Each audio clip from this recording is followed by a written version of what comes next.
Well, it's good to see that you came back for another class. I'm a bit of a loss, though. I'm just not sure what I should teach you today. There's all this amazing technology out there, and I'm just not... What should I teach you guys about? I mean...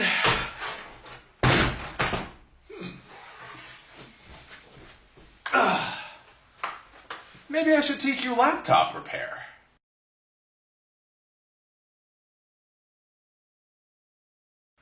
Fixing a laptop computer is surprisingly easy to do. A lot of people are worried and are scared of trying to fix their laptop computer if something breaks. You know, if a screen breaks or a keyboard goes bad, they're either scared of trying to fix it because they're worried they're going to make the problem worse, or they think it's not worth fixing and they just throw it out and buy a new laptop computer. Fixing laptop computers can be relatively inexpensive. Most parts on laptop computers are not that expensive. Things like keyboards only cost about $40. Even screens, if you crack your screen, that's still probably only going to be about $200 for a new screen. So fixing a laptop computer is pretty easy to do, and it's relatively cheap. You do have to be slow when you do this. You have to be slow and precise because, of course, there are a lot of screws in laptop computers, and if you lose the screws, well, the computer might not go back together right again. But if you're willing to go slow, if you're willing to do a little bit of research and take time to do it, fixing a laptop computer is really easy. The one thing that you will have to do is go out and get yourself a nice set of small screwdrivers. I like this little set from Cobalt here. They give you a set of, what is this? They give you a set of 10 different screwdrivers, Phillips and flat and hex and all different types. You know what a flathead screwdriver is, and you probably know what a Phillips screwdriver is. The one that you may not know of is called a hex screwdriver. Let's see if you can see that. Well, no, you can't. But a hex screwdriver, it looks like a little star on either the screw or the screwdriver, and you may need a hex screwdriver to get into your laptop computer, just so you know that. A little set of screwdrivers like this will probably cost you about $15, and it's realistically the only tools you need. So we're going to go into this class, and today I'm going to teach you how to fix your own laptop computer.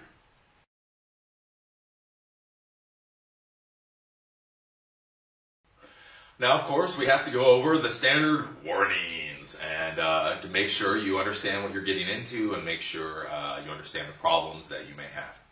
The first warning that I will give you is before you do anything at all to this laptop computer, crack it open, do any of that, make sure that you know that it's out of warranty. Because if you start playing with this laptop computer, you start pulling things apart and putting them back together, if the problem is under warranty, Sony or HP or Dell would fix it for free. As soon as you start pulling this laptop computer open, that voids the warranty. So if you have a warranty, just give it back to Dell or Hewlett Packard or Best Buy or whoever you got it from and get it fixed through them. It'll be cheaper, it'll be easier. Yeah. So before you open up your computer, your laptop computer, make sure that it is no longer under warranty. The next piece of advice I'm going to give you is the same piece of advice I always give and people always ignore. But I will give it again and I hope you listen. When you are going to buy your parts to fix your laptop computer, please do not go to eBay. Unless you really, really have to. And even then, if you have to go to eBay, it's probably time to buy a new laptop computer. Please, buying things on eBay is just a bad idea. When I was running the store, we would buy things from eBay. We would get the wrong parts. We would get bad parts. It really was a headache. If you need to buy a new LCD screen, the new LCD screen will probably cost $200. If you go onto eBay and say, ooh, it's only $100, well, what's it worth to you if you only pay $100, but then you get the part and then it's bad or it's not the right part? We've seen that a lot where people would send us the wrong part. And again, they may say, oh, we're so sorry, but we paid for shipping to get it, we paid for shipping back, it's just a pain. The other problem that you're going to run into when you go to buy parts, this is especially true of the LCD screen or the LCD housing, is sometimes when you buy parts on eBay, they don't sell you all the parts that you need. So we saw this before, like I say, in the shop, where we had MacBooks. The MacBook hinge broke. So we thought, oh, all we're going to do is buy a single part. Well, the problem is we would buy that one single part, but in order for that one single part to work, you needed another single part. Well, nobody else sold the other single part. The way to get the other single part was to buy the entire housing, the entire package. So we tried to save ourselves, $50 or $100, and we ended up wasting $50 or $100 because we bought the part and they shipped us the correct part that we ordered. But what they didn't tell us, because they're not really professional vendors, is that you needed this other part for it to work, and nobody else sold the other part. So please just stay away from eBay, please. When you go to fix your laptop computer, when you find out what bad part you have, really try to find a good, reputable vendor. If you're looking for things like hard drives or RAM, you can get this from any place. You can get this from Best Buy, Newegg.com, of course, is my favorite. These are normal parts that you can get almost anywhere, so just get it from a good vendor. If you need to buy things like LCD screens or keyboards, I recommend a company called smartmicrousa.com. They're very, very good. They're very quick, and they always give you the right parts. Whoever you decide to go with, make sure that they sell laptop parts as their main business. It's not just they have a couple in the back room and they sell it. They make sure that they are actual laptop part vendors, because a lot of times when you call up, especially if you're only going to fix your laptop computer once, you may be making a newbie mistake. And if you call the people up and you tell them what you're doing and you go to order the part, they might go, whoa, whoa, whoa, that's not what you need. What you need is, and that's why you're paying the $5 or $10 or $20 extra dollars to use a real vendor. So please use a real vendor. The only part in this laptop computer, so you know, that you could really do damage to yourself.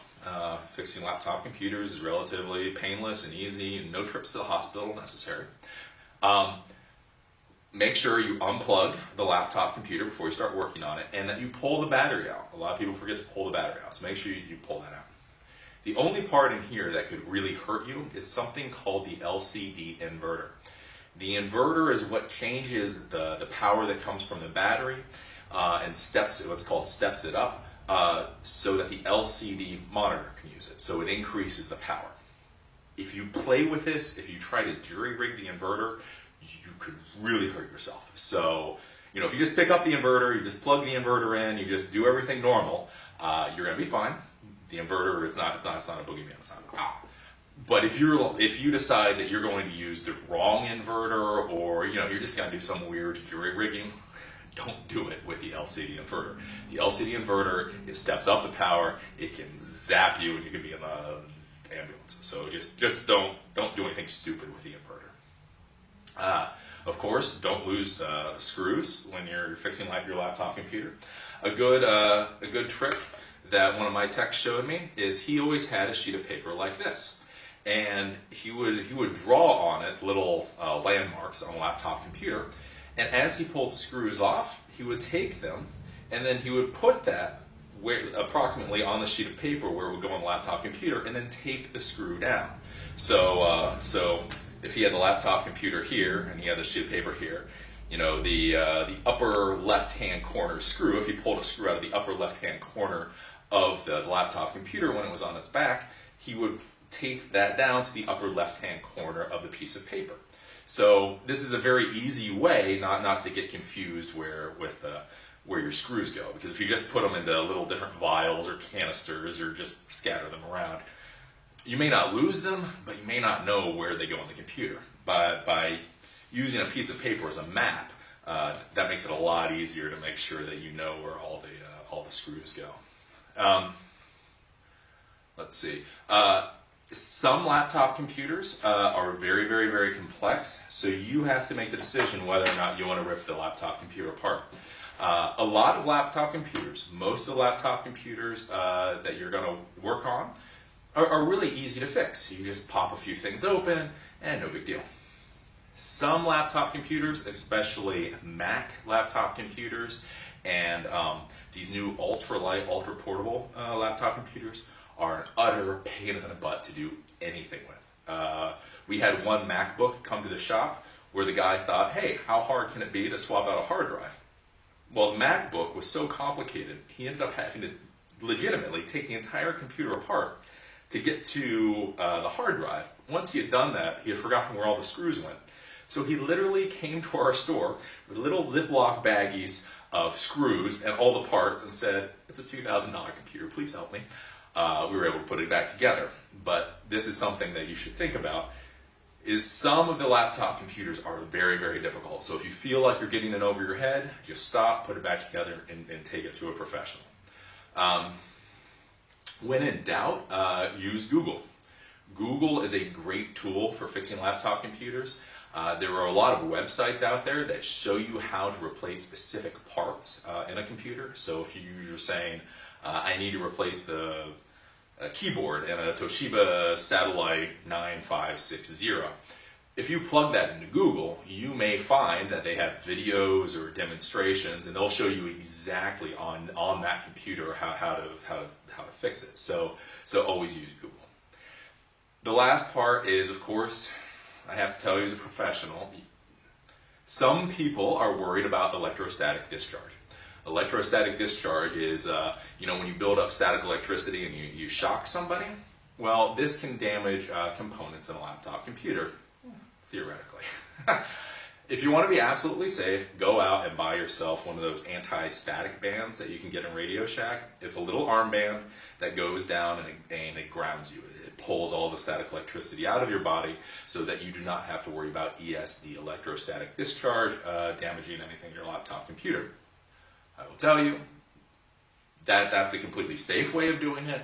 I never use one of those armbands, and I haven't destroyed anything in years. So I mean, you should. The proper way of doing it is that electrostatic armband. I don't mess with it. So the main warnings that come out of this is when you're going to buy your parts, buy them from a reputable vendor.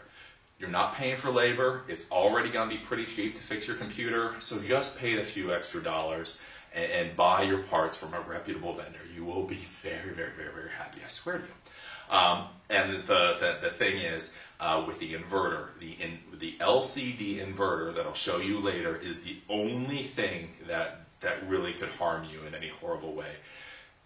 It's very easy to install, uninstall. As long as you don't do anything stupid, you're fine. Whatever you do, just please don't do anything stupid with the LCD inverter. So with those warnings, we're going to go into the class.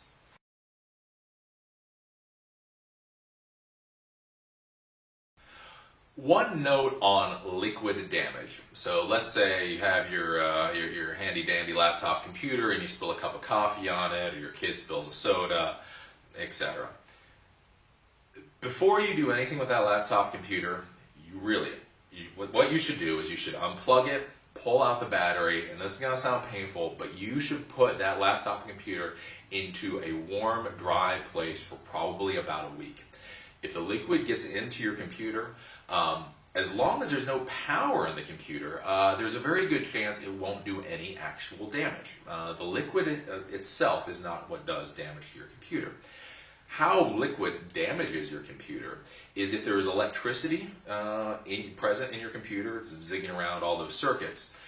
What happens is the liquid will create a short. So the electricity is supposed to go this way and up and over and around, and instead it's able to jump and go to a different place on the circuit board, and this is what fries components. This is what destroys components. So the liquid itself generally does not do damage to your computer. It's the electricity that then flows through the liquid that then shorts things out and makes everything go to hell. So if your computer gets coffee or water or Coke or whatever spilled on it, unplug it, take the battery out, and then put it in a nice, warm, dry place for as long as possible. Like I say, hopefully a week. I know that sounds like a long time, but remember that the computer case, the laptop case, is all sealed up. So if the water gets pretty far in there, it'll take a while before it evaporates and comes out. So that is one warning, one thing to think about with liquid damage is just let it sit for a while.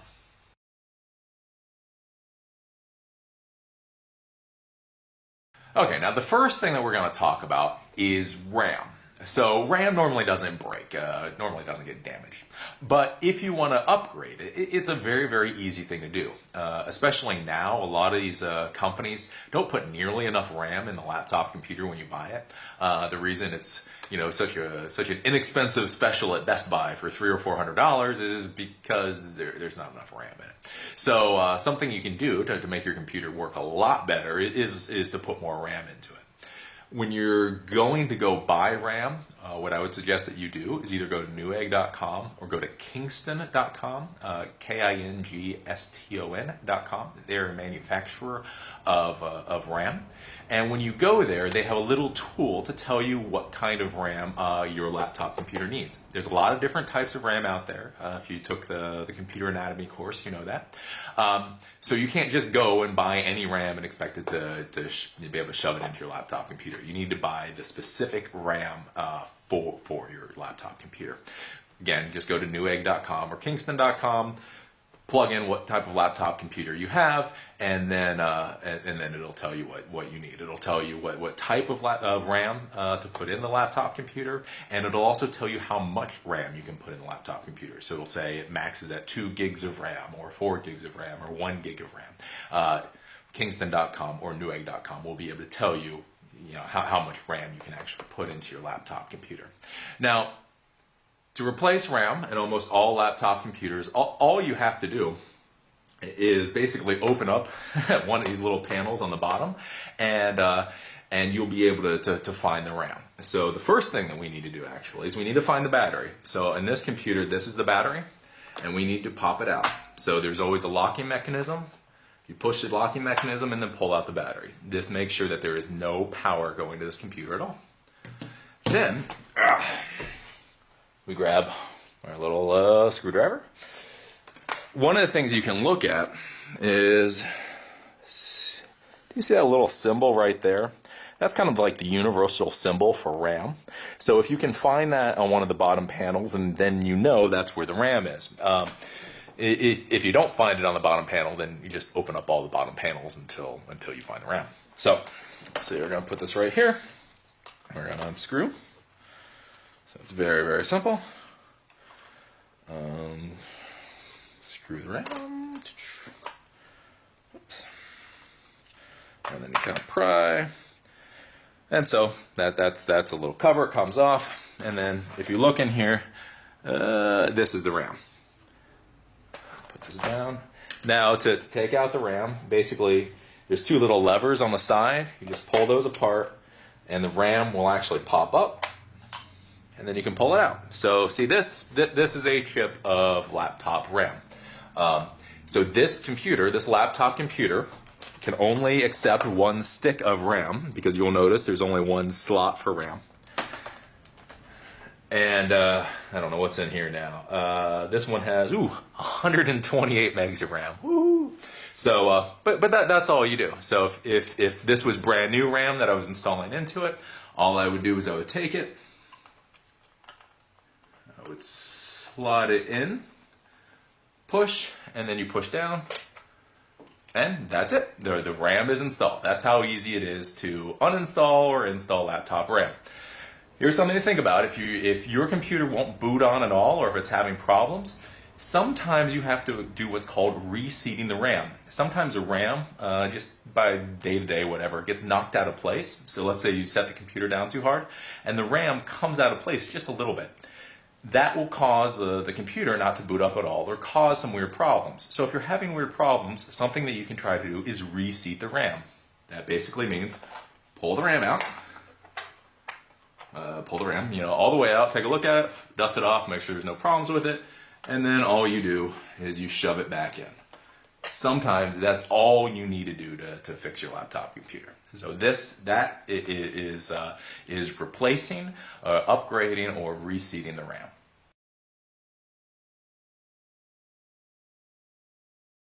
Okay, now the next thing we need to talk about is the hard drive. So let's say your hard drive fails. It clunks.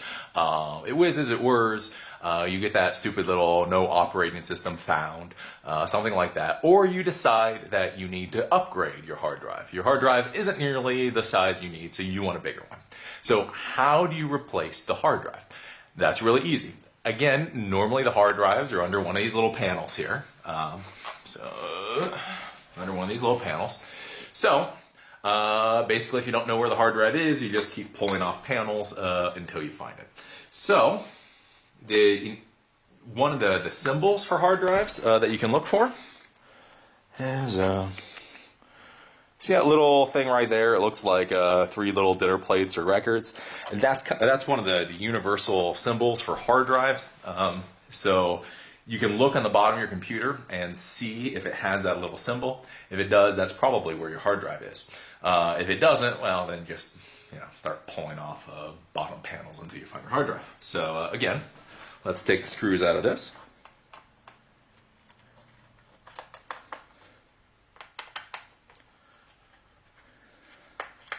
This is easy peasy. Oops.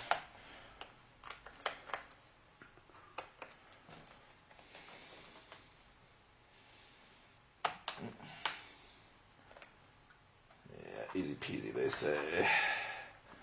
But sometimes you need to. Yeah. There we go. Sometimes you do need a flathead screwdriver just to kind of get in there and wrench the thing out. So with this, we find here is the hard drive. From this point, let's see. You undo the screws on the side. This is the carrier case. So the hard drive will always be screwed, almost always be screwed into some kind of carrier. So you have to unscrew it from that. And with that, we just unscrew this.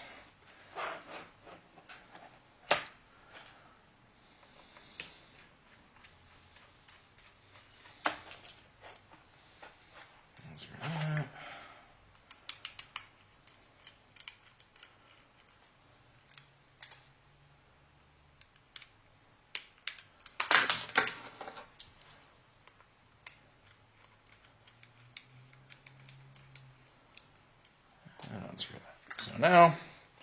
So the hard drive pops off the carrier case, and then you'll notice this set of connectors here.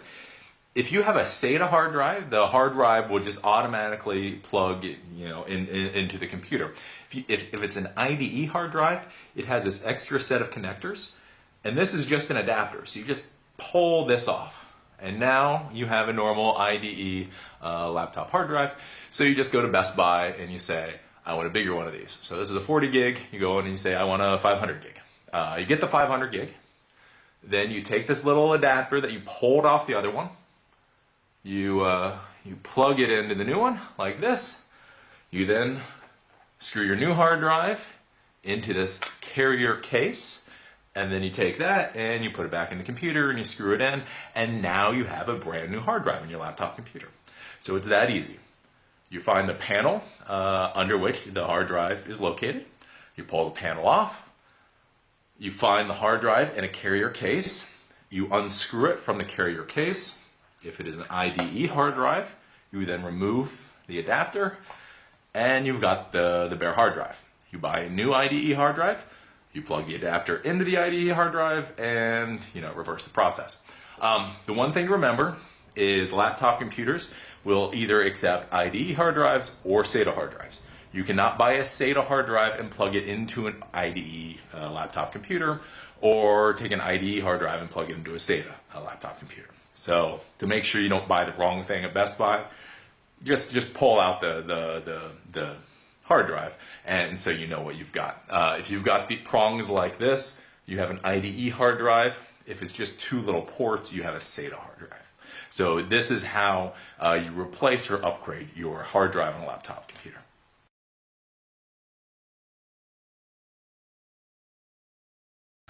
Now the next thing that we're going to talk about is the optical drive. The optical drives means your CD drive, your CD burner, your DVD burner, your Blu-ray player, your HD whatever, I don't know. Now, One thing to keep in mind is for most laptop computers, 99.99% of laptop computers, or well, maybe 95% of laptop computers, they all use something called a slim drive. The slim drive is a normal standard. So you can go out and you can buy any slim drive and you can pop it into your laptop computer and it'll work. So that's for 95% of laptop computers out there. Now some, the Sonys or those ultralight computers or all that, don't use a standardized slim drive. They use their own special drives. So before you go out and you buy a new optical drive for your computer, do a Google search, go to the manufacturer's webpage for your laptop computer, and make sure if it uses a standard slim drive or if it uses some kind of proprietary slim drive. If it uses a standard slim drive, you can go to newegg.com or any of those places, and you can just buy another slim drive to fit your needs, CD, DVD, Blu-ray, whatever. If it's a specialized optical drive, then you will have to go to the manufacturer or some kind of specialty place to buy one. So how you replace a slim drive over an optical drive is generally very, very, very easy. Again, the standardized ones are very easy. Now, the optical drive, right here, almost always slides out of the computer. So it's always, in order to get the optical drive out of the computer, it has a pin or a screw that holds the optical drive inside. So what you do is you look where the optical drive is, so it's right here, and then you go behind it and you find any screw that might be used to hold it in place, because generally there is only one screw used to hold the optical drive in place. For this computer, it is this one screw right here. So let me unscrew this. And then with this, we have to pop it over, kind of tap it. We get the screw out. And so this is one of those times. See, with these, I didn't bother to tape these screws down to the piece of paper because they're already in a little plastic thing. So I know where they go. So I just put that here. Here, since I might lose track of where this particular screw goes, I will take my piece of paper, and since the screw is from approximately there, I'll just take that, and then I just put a little piece of tape on it. So now I know approximately where that screw went. Once that happens, now let's see. See, I can just slide the optical drive out, and look at that. I have an optical drive. I can just swap this. Again, like the hard drive, this is in a carrier case. So with this, if I want to fully take this apart, unscrew this.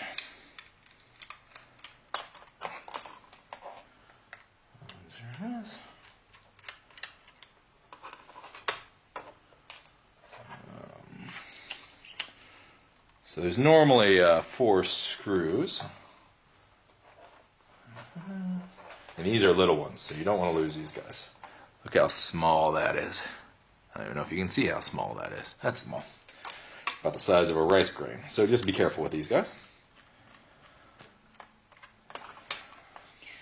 And there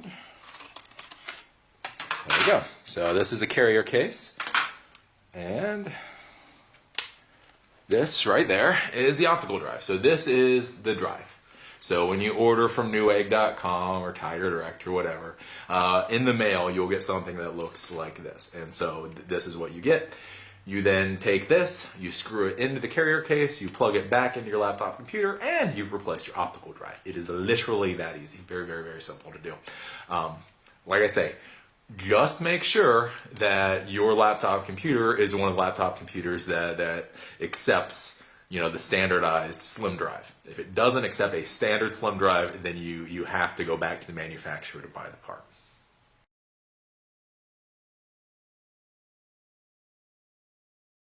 Okay, now the next thing that we're going to deal with is the keyboard. The keyboard normally dies, well, usually because of kids. Either kids spill Coke or soda into the keyboard. Because like I say, coffee or water usually doesn't damage things, like electronics, as long as you turn off the computer.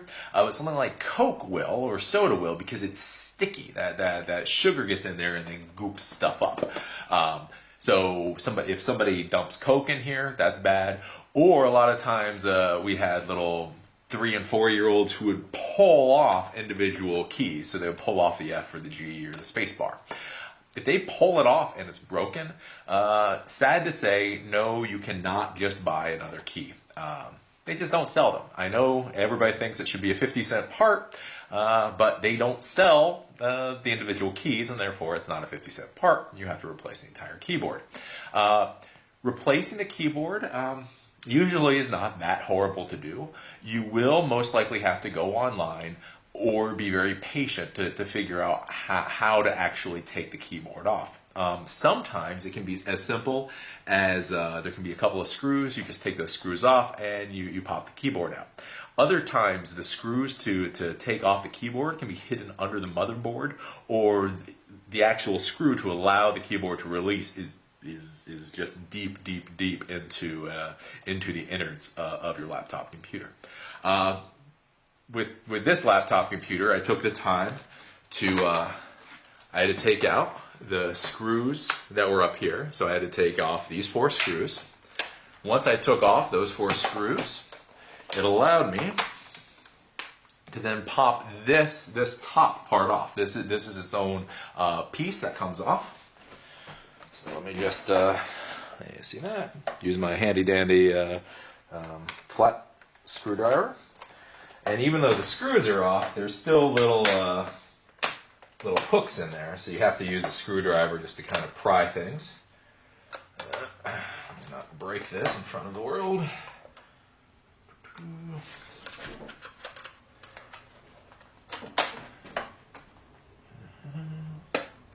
so you just get the screwdriver down there, and then just as gently as possible try to pry things up.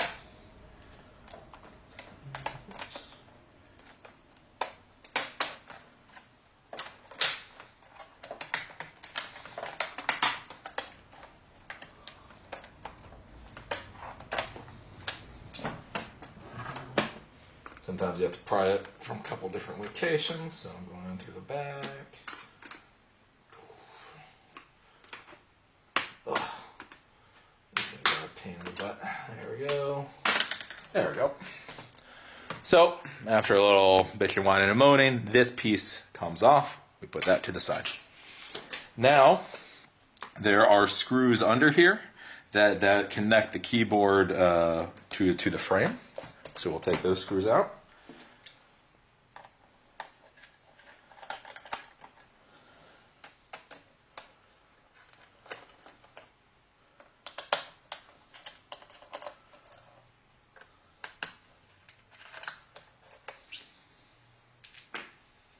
Now once those screws are out, oops, I just pull the keyboard. So the keyboard then is its own part. It has a connector. You see this little connector down here? All laptop computers have the same weird little connector. This goes into a slot on the motherboard of the laptop. If you see right here, this is a slot. So if somebody spilled Coke into your keyboard, you would pull off the top panel. That's probably where these screws are hidden. You pull the keyboard out. If you buy another keyboard just like this, you would slot it in. Slot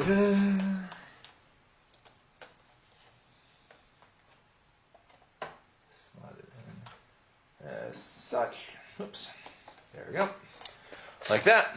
And then you put the new keyboard in, you screw it in, and you have a new keyboard. So replacing your keyboard literally can be that easy. It can really be a cluster too. It can be hellish. Like I say, if the screw to release the keyboard is underneath in the motherboard or inside the laptop, it can be a real pain in the butt. But for the most part, it's pretty easy to take out and replace a keyboard. Keyboards normally cost anywhere between $40 to about $60, so it's another pretty cheap repair. So pull off the stuff, pull out the keyboard, plug in the new keyboard, screw everything in, and you have a new keyboard.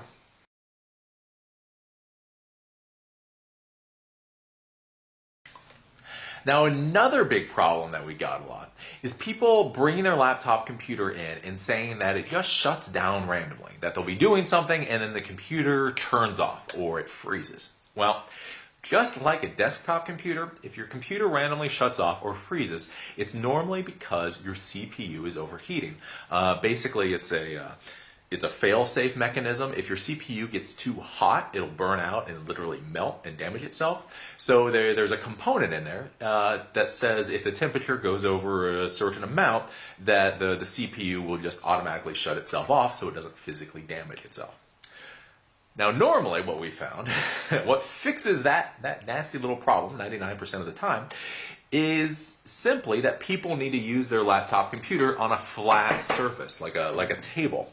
Many people now get really comfortable with their laptop computers, and so they put it on their couch or their bed, or they put a pillow on their lap and then set the laptop on their lap, and then they don't understand why it's freezing up and dying. Well, for some reason, from some stupid reason, it really is stupid from a design standpoint, most manufacturers put the air vent for the laptop computer on the bottom of the computer. See, this one has two big fans, two big air vents. So if you put this straight onto a blanket or straight onto a pillow, that's going to block these air vents entirely, and then your computer is going to overheat. Like I say, I mean, you figure people put these on pillows and blankets, so you would think that they would put the cooling vents somewhere else, but they don't. Even to this day, they still normally put them on the bottom. So if your computer just randomly shuts down or freezes up, the first thing to do is put it onto a flat surface, a desktop, or just a normal desktop or a countertop, and then turn it on, leave it on, and you use it that way. If your computer no longer shuts off, well, that was your problem. You need to stop using it on a pillow. If it still keeps shutting down, then it means you probably have a problem with the fan, or something has gotten gunked up in here. Now I'll show you how to fix this. This is a pretty simple repair. Normally, either the fan is a little gunked up, so you take the fans out, you clean them, and it's fixed, or if they're actually broken, sometimes they'll burn out or they're not working right, then you just normally you call the manufacturer and you can buy a new one. The fan assembly is, again, about normally a $50 part. You just call up Dell or Hewlett Packard or whoever and say, I need this part for this computer, and they'll ship it off to you. So I'll show you how to get into that. With this computer, again, you take off a number of screws. Take this one off.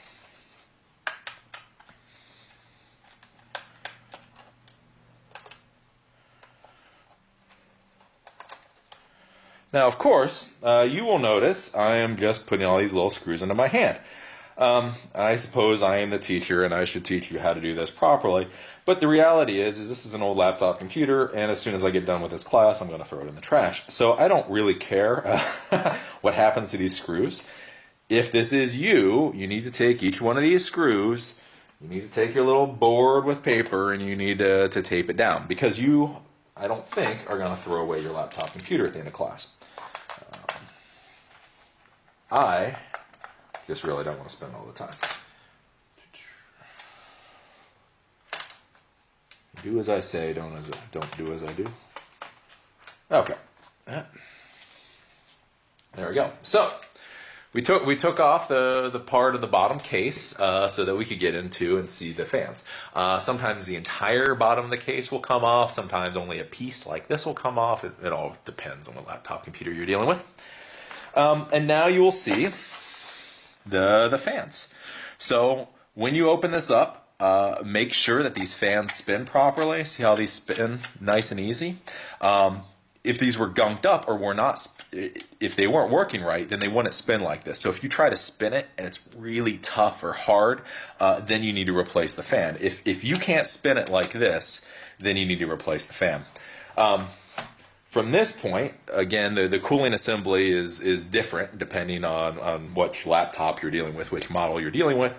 So from this point, if you have a problem with this cooling assembly, you would pull the assembly off, you would call the manufacturer, and a lot of times they'll actually give you serial numbers for the part, And so you'll say, I need an SPS 350776001. And it'll be, yes, sir, that'll be $55.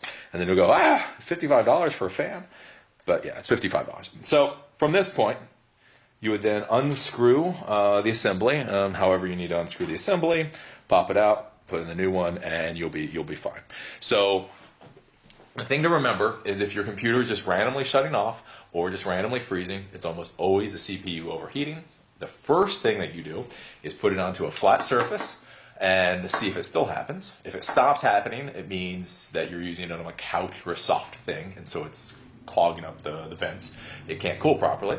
If it still happens while it's on a hard surface, then you need to pull the bottom of the case off. You need to look at the cooling units on the laptop computer. Spray it out with air. Make sure it's all clean, and then make sure that the fans spin properly. If they do not spin properly, which is probably your problem, that means they just died. Like I say, call the manufacturer for $50. You get a new fan assembly and just replace it, and you'll be good to go.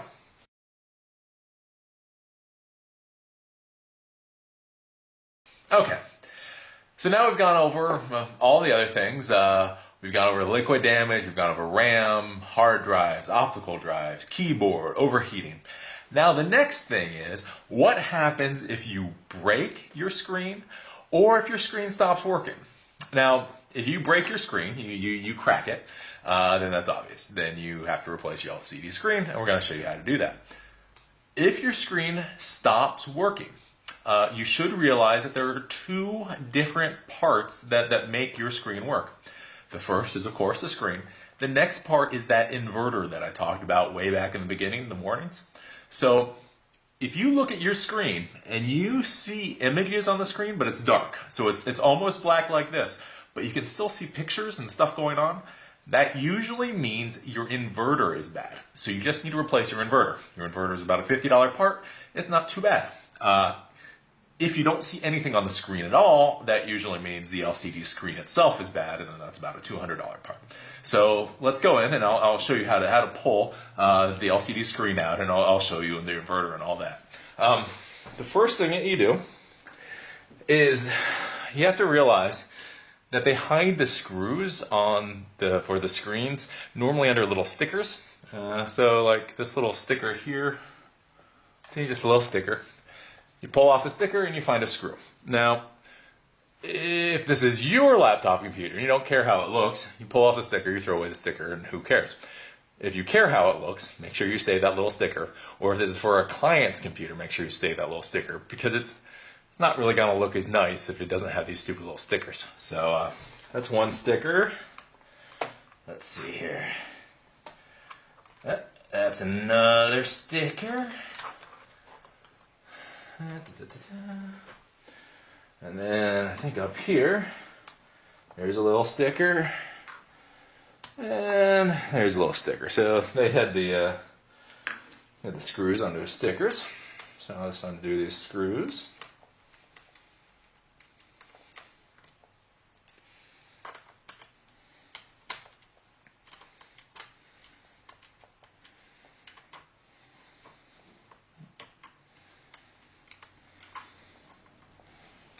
Screw. Screw.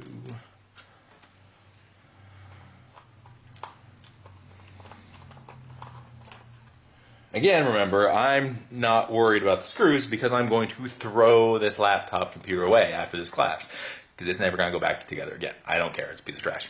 For you, make sure you take these screws and you tape it down to a little piece of paper, or you have a good system for remembering where they go. Don't just pull them out like I'm pulling them out. Do as I say, don't do as I do, or you're going to be having a very bad day. Now we use our little flathead screwdriver and try to pop this up.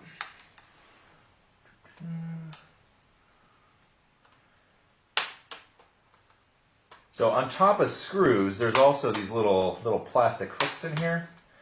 So you just have to gently pry this open once you have the screws out. So there's that.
Alright, so we pried all this off, and then there's a little bit of tape on here that made this a little difficult to come off.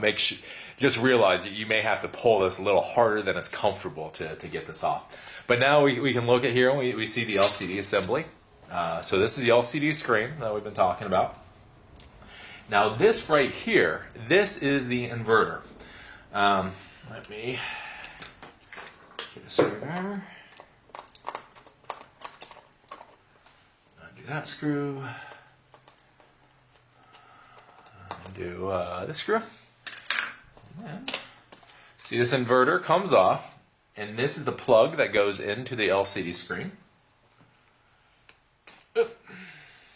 And then this is the plug that goes into the motherboard, the power goes into. So this is the LCD inverter.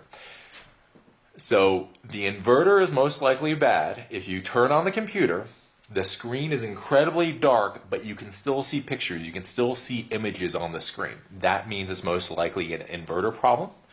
So you pull out this inverter, see if it has a serial number, like this one does on it, and then call your part supplier and just order another one. Like I said, this should cost anywhere between $40 to $80 most likely. I would use smartmicrousa.com to buy the inverter, but you can use any reputable supplier. So either call the manufacturer or call a reputable supplier, give them the part number that should be on there, and then just replace this. So you pull off the casing, you get in here, you unplug this, you plug a new one in, and you're fine.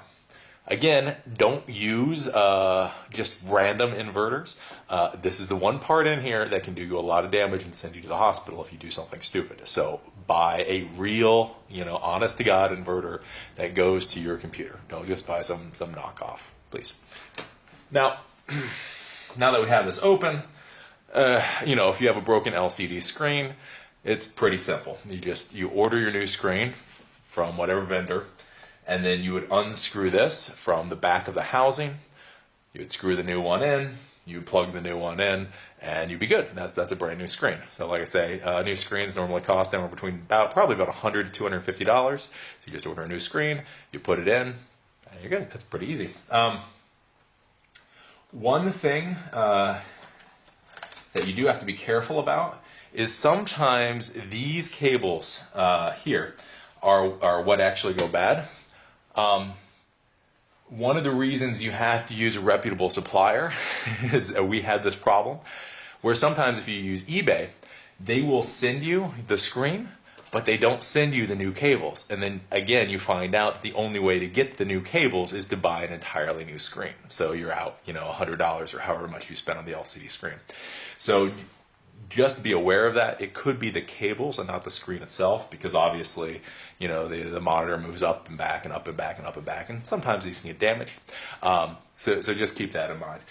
Sometimes the cables are replaceable, and if they are, they're like a $10 part. Other times they're attached to the monitor, or again, like I say, other times the only possible way you can buy them is if you buy the LCD screen.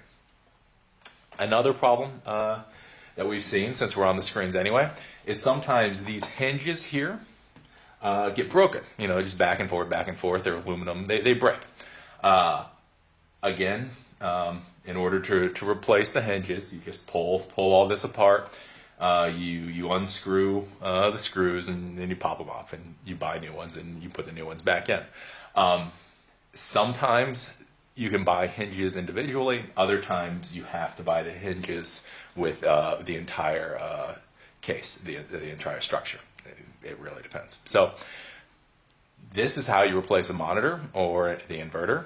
Like I say, the inverter is if you turn the computer on, and you can see like ghost images. You can see a little something, but it's not bright. That's the inverter. If your screen, of course, is cracked or you see nothing at all, that's most likely the LCD screen. Again, remember to buy this from a reputable vendor, because it also may be the cables. And although the cables can be a $10 part, they can be a bit of a pain in the butt to actually find. So that's replacing the LCD screen.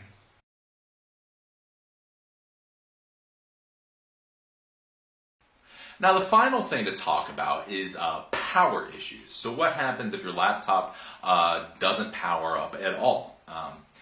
There can be a few reasons for this. The first reason that gets way overlooked is it may have something to do with your power adapter. The first thing that you need to make sure is that you're using the right power adapter. So we've seen this where families, of course, have 3 or 4 laptop computers. One person grabs the wrong power adapter, they plug that power adapter into their computer, and then the computer doesn't power up. Well, it doesn't power up because it's not getting the right type of power that it needs.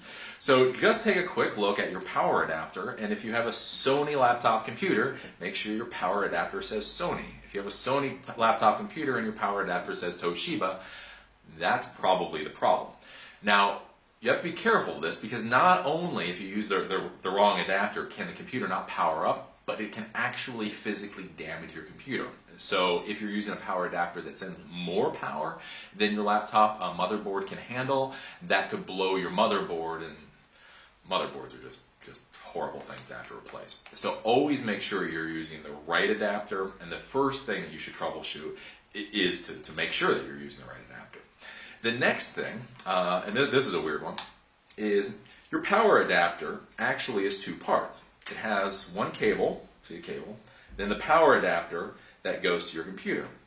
You don't know how many times I have seen where this cable here is plugged in just a little bit to the adapter, but it's not plugged in enough to actually make contact. So the adapter is not giving any power, and therefore the laptop computer is not getting any power. So if your laptop computer doesn't power up, take this and push it in tight all the way, so you make sure that this connection is good. Now the next thing you look at is all laptop power adapters, or almost every single one out there, has its own little self-diagnostic on it, and that's the little green light that you'll see on most adapters. When you plug them into the wall, you'll see a little green light up here. Well, if that little green light doesn't light up, that means this thing isn't working. It means your power adapter is either bad or plugged into a bad outlet. So what you do is you just go, when you plug it into another outlet, and then see if it turns green. If you can't get this power adapter to turn green, then the power adapter is definitely the problem. You can go beyond this if you know how to use a multimeter. You can try to test to make sure you're getting the right volts and amperage out of your power adapter. But I'll tell you, if this isn't green, then it's just bad. If it is green, then the problem is probably with the computer itself. So that's power adapter. Make sure that's plugged all the way in, and make sure you're getting that little green light. Also make sure that you're using the right power adapter, and I will warn you of this. There are universal power adapters out there, ones you can go to Best Buy or whatever, and there's a specific manufacturer that makes them. The problem is I've seen 3 laptop computers that we got in 1 month that had their motherboards blown out because of the universal power supply. It was the exact same universal power supply on 3 different types of laptop computers. It just fried the motherboards. So if you need to buy a new power supply, just go to the manufacturer or buy the exact one for your laptop computer. Don't buy a universal power supply because, like I say, I've seen them fry motherboards, and that's a bad thing. Now, if it's not the power adapter, then it could be only really one of 2 other problems. Either your power jack has become loose, by plugging it in and out, or maybe tilting it, the power jack has actually come off the circuit board a little bit, or your motherboard is bad. If your motherboard is bad, I doubt it's worth fixing your laptop computer. Motherboards are very expensive. You're normally looking at anywhere between $300 to $800 for a motherboard, plus all the work that goes into it. So I wouldn't suggest replacing the motherboard. If the power jack, so the power jack here, if this has come off the board, if you know how to solder, then you can try to fix the power jack. Basically, you keep pulling the laptop computer apart, you pull off all the layers of the onion, You make sure you know where all the screws go. And then when you get down to where that power jack is, if you see that it's loose or if you see that there's something broken with it, you can resolder that power jack. If you know how to solder, it's a very easy thing to do. At my shop, we used to do 4 or 5 of them a day. It's no big deal. If you don't know how to solder, let a professional do it. Soldering is where you take solder, which is a type of metal, and you heat it up, and basically you kind of weld electronic parts together. Well, there's a lot of heat there, so if you don't know what you're doing, you can damage another part of the computer because of that heat. So you put the soldering iron in there, and you melt something that you shouldn't melt. So if you know how to solder, you just go in and you can just resolder that power jack. Sometimes it's a little loose, and so you can just resolder it into place. If it's actually come off, or let's say the little prong in the middle has come off, you can buy new power jacks pretty easily. Again, just go to a decent vendor, say I need a power jack for this computer, and they'll send it to you. Sometimes you can be lucky. Some of the Macs and some of the other expensive laptop computers, instead of soldering, they actually have their own little jack. They're their own little card. So you can go in and you can just unplug that card, unplug it from the motherboard just like you would the monitor, plug a new one in, and it's pretty easy. Now sometimes, and just keep this in mind, you may have to do a Google search on this. Sometimes if you have a bad battery, that can also prevent your computer from powering on. So some of these laptop computers, I don't know why they did it, but if the battery is not in the laptop computer, or if the battery has malfunctioned or died, the computer won't turn on at all. So before you go soldering the power jack, do a Google search and see if that's a problem. Just do Google, if my battery dies, will my computer work? And make sure that you don't think it's a bad battery. So this is the how to fix your computer if you're having a power problem.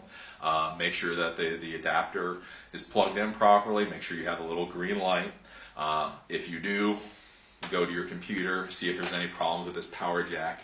If there is, then you'll have to replace the power jack. It normally requires resoldering. So if you know how to solder, it's an easy thing to do. Just keep taking parts off the computer until you get down to the power jack and then resolder it. If you don't know how to solder, don't touch it. Don't rip it apart. Give it to somebody who does know how to solder, because if you go in there with a hot soldering iron, you can just melt stuff. It's just bad. And then also remember that it could be a problem with your battery. This isn't the case with 95% of the computers, but some laptop computers, if you have a bad battery, it won't allow the computer to turn on at all.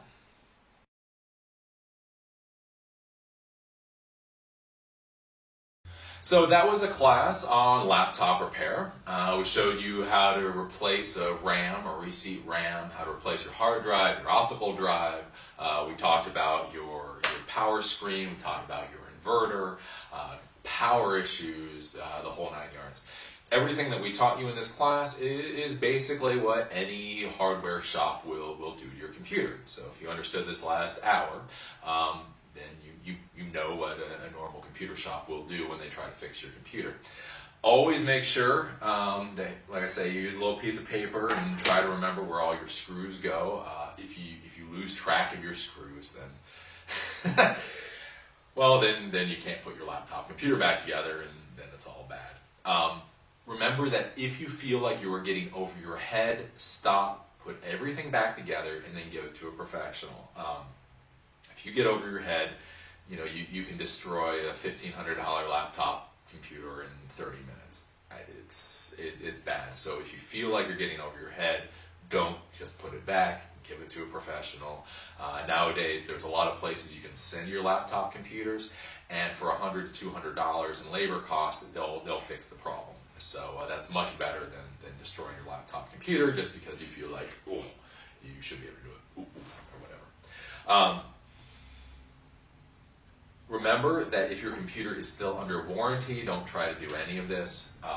Just give it back to the manufacturer, whoever you have the warranty with, and let them do whatever needs to be done to your computer.